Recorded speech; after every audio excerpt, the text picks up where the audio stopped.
कथेचे नाव आहे खरा भाऊ। युरोप टूरला जायला 7 दिवस राहिले आहेत हे लक्षात आल्यावर सतीशने आपल्या धाकट्या भावाला अभिजितला फोन केला। अरे अभि, पुढच्या आठवड्यात आम्ही युरोप टूरला निघालोय। अप्पांना कधी आम्ही तुझ्याकडे की तू घेऊन जाशील त्यांना? अरे दादा, एक प्रॉब्लेम झालाय। रशनाच्या भावाने आमचं काश्मीर टूरचं बुकिंग केलंय, तेही पुढच्या आठवड्यातच आहे।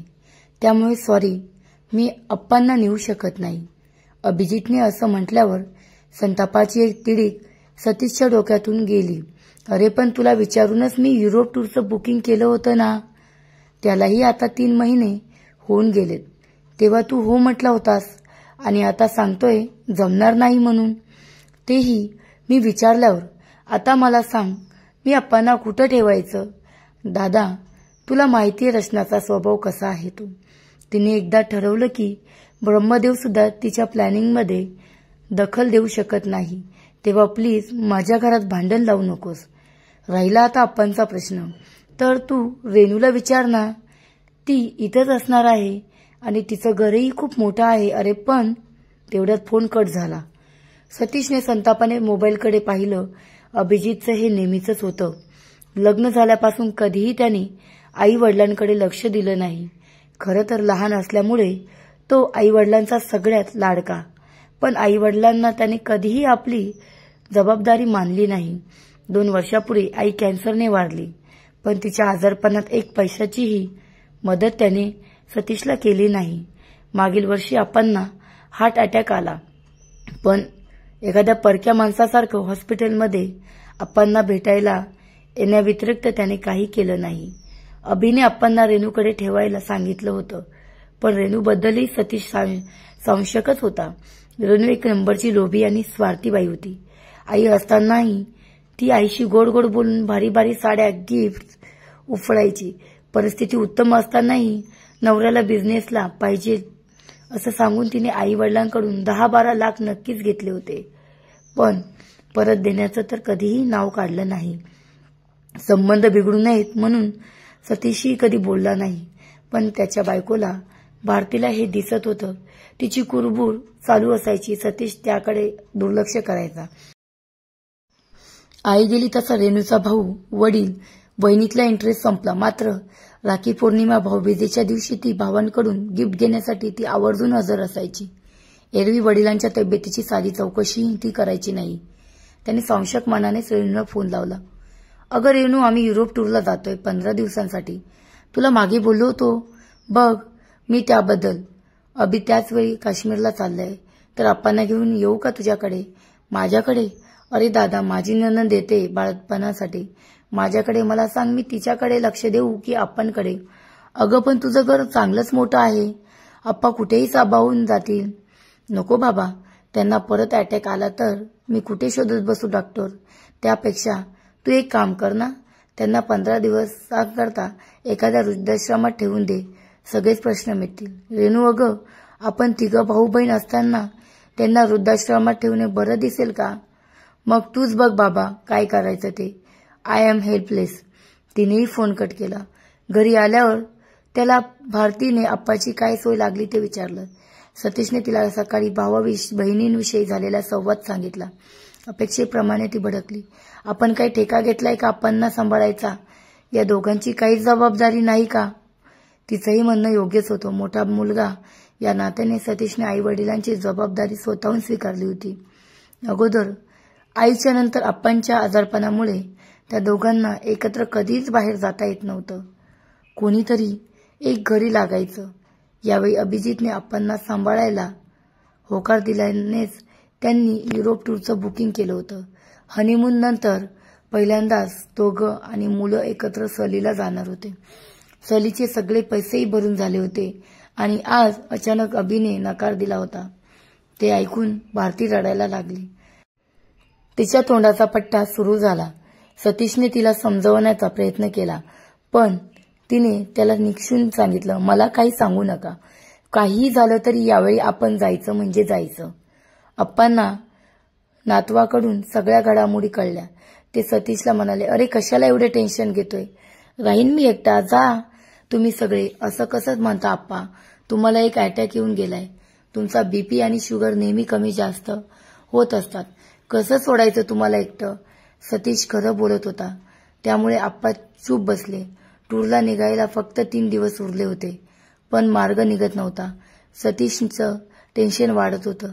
त्यांनी सर्व पर्याय समोर ठेवून पाहिला. शेवटी स्वतःची टूर कॅन्सल करून भारती आणि मुलांना टूर पाठवून द्यायला हाच पर्याय त्याला योग्य वाटला.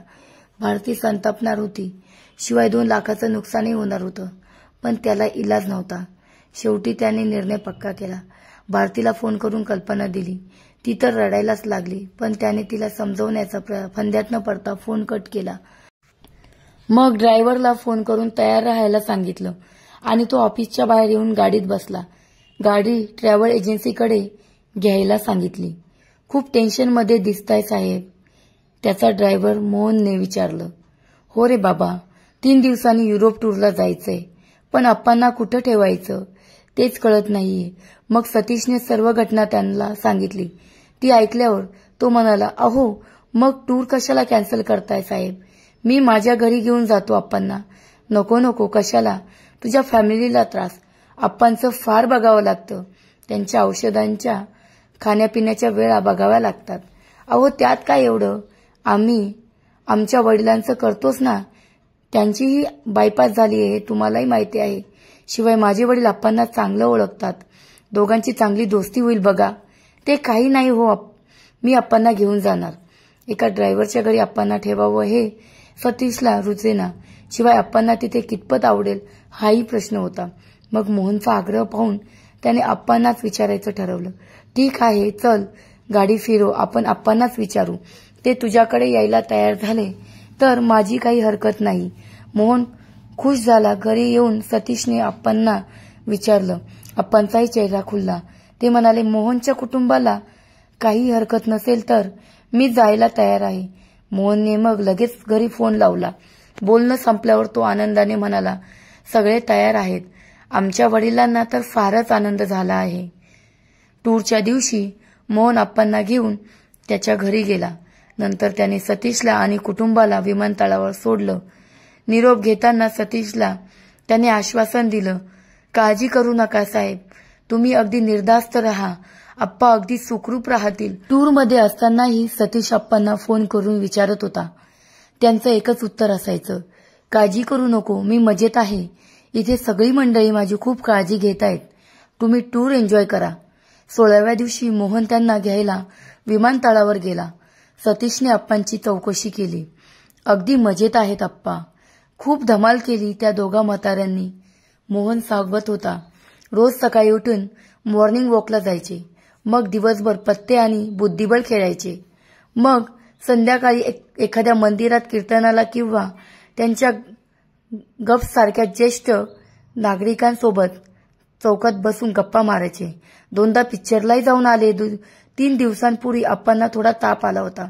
शुगरही थोडी वाढली होती. मग त्यांना दवाखान्यात घेऊन गेलो होतो. आता एकदम ओके आहेत. आम्हाला सोडल्यावर घेऊन त्यांना घरी 1 दिवस राहू द्या ना साहेब. त्यांना आजारामुळे त्यांचा पाहुणचार राहून गेलाय. अरे आता कशाला हवं तो पाहुणचार? इतके दिवस तू त्यांना सांभाळलं ते काय कमी आहे? असं काय करता साहेब? आपल्या घरी आलेल्या पाहुण्याला पाहुणचाराशिवाय कसं सोडायचं? आणि हे मी सांभाळलं असं म्हणूच नका. मी काहीही फारसं केलं नाही. अप्पांचं व्यवस्थित राहिले. बरं बुवा, नाही म्हणत सतीशने माघार घेतली. दुसऱ्या दिवशी संध्याकाळी अप्पा घरी आले. ते आनंदी दिसत होते. त्यांच्या हातात एक पिशवी होती. त्यात पॅन्ट, शर्टचं कापड, टॉवेल, टोपी होतं. ते पाहून सतीश मोहनला म्हणाले, अरे याची काय गरज होती मोहन? नाही कशी साहेब, अप्पांना काय तसं पाठवायचं होतं? तेवढ्यात भारतीने सतीशला आत बोलावलं. म्हणाली, अहो त्यांचे उपकार ठेवू नका. 5-10 हजार देऊन टाका त्याला. सतीशलाही ते पटलं. मोहनकडे जाऊन त्याने 10 हजारांच्या नोटा त्याच्या हातात ठेवला. हे पैसे राहू देत. अप्पांमुळे बराच खर्च झाला असेल तुझा. मोहनने आश्चर्याने त्याच्याकडे पाहिले. मग त्या नोटा सतीशच्याच खिशात कोंबत म्हणाला, हे काय साहेब? अहो वडिलांना सांभाळायचे कोणी पैसे घेतं का? आणि हो पुढे कधीही असा प्रसंग आला तर अप्पांना बिनधास्त माझ्याकडे पाठवायचं. सतीशला गहीवरून आलं. त्याने मोहनला मिठी मारली. 3-4 दिवसांनी अभि आणि रेणूचा फोन आला. टूर कॅन्सल केला की अप्पांना वृद्धाश्रमात ठेवलं होतं असं विचारत होते. सतीश दोघांचा संताप आला, पण मनावर ताबा ठेवत तो एकच वाक्य बोलला, मला माझा खरा भाऊ भेटलाय. त्याने अप्पांना व्यवस्थित सांभाळलं. वरील कथेवरून आपल्याला एवढेच समजते की काही नाते हे मैत्रीचे, माणुसकीचे नाते हे रक्ताच्या नात्यांपेक्षाही जास्त आपल्या आयुष्यात महत्त्वाचे असतात आणि ते आपल्या आयुष्यामध्ये एक जागा करून जातात. कथा कशी वाटली तुम्ही नक्कीच कमेंट बॉक्समध्ये कळवावे. ही कथा मला फेसबुकवर वाचण्यात आलेली होती. ती मला तुमच्यासोबत शेअर करावीशी वाटली म्हणून मी इथे शेअर केली आहे. नक्कीच सांगा कशी वाटली आहे. अजूनही चॅनलला सबस्क्राईब केले नसेल तर सबस्क्राईब करा, लाईक करा. भेटूया एक नवीन कथेसोबत. धन्यवाद.